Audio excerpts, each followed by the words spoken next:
A New Jersey woman who worked as a congressional staffer for Republican Representative Jeff Van Drew has been charged in connection with allegedly staging a fake political attack that involved writing political messages on her body and actually cutting her as well. This is Natalie Greene, a 26-year-old you're seeing right there. And there's a lot of evidence that this attack was not what it was initially made out to be, and I personally find it to be pretty convincing, but we do have to bear in mind that as of right now, these are allegations.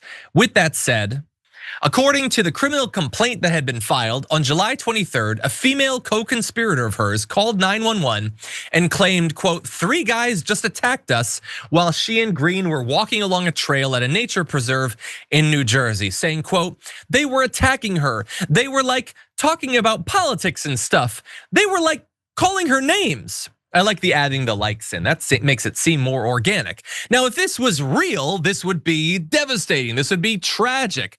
We wouldn't want to see this sort of thing, but it turns out the entire thing was all invented.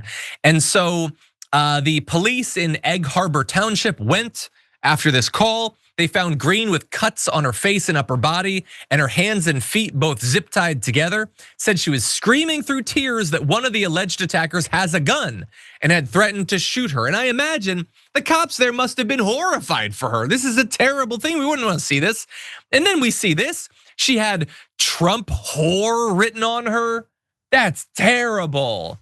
Oh, these damn leftists and their political violence. So yeah, her shirt had been pulled over her head.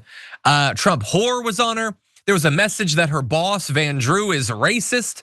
She later told law enforcement officials that her attackers had struck her in the head, held her down, used a sharp object to cut her, and written the messages found on her body. And by the way, they did really like go whole hog on this thing. She wasn't just written on with a Sharpie, she had been cut supposedly with a scalpel.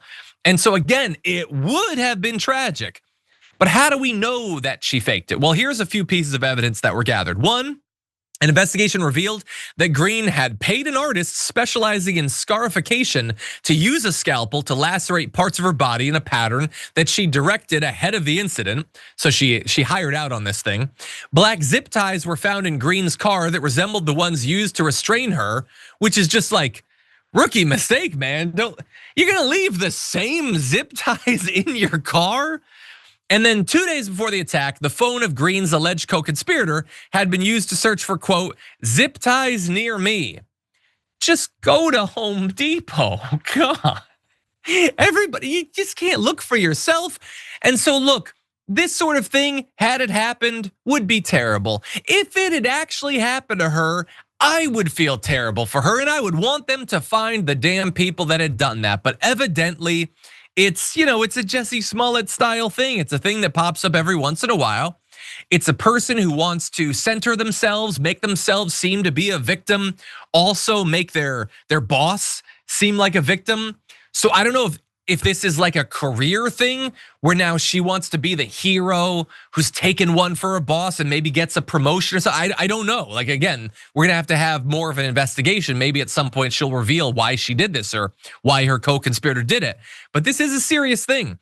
She's now facing 1 count of conspiracy to convey false statements and hoaxes, 1 count of making false statements to federal law enforcement in connection with a staged attack, and each count carries a maximum penalty of 5 years in prison. She's already been released on a $200,000 unsecured bond and additional conditions. We don't know what they are, but this is a very strange way to willingly just end your career or maybe inevitably get a pardon from Donald Trump. I don't know. Would you really put it past him?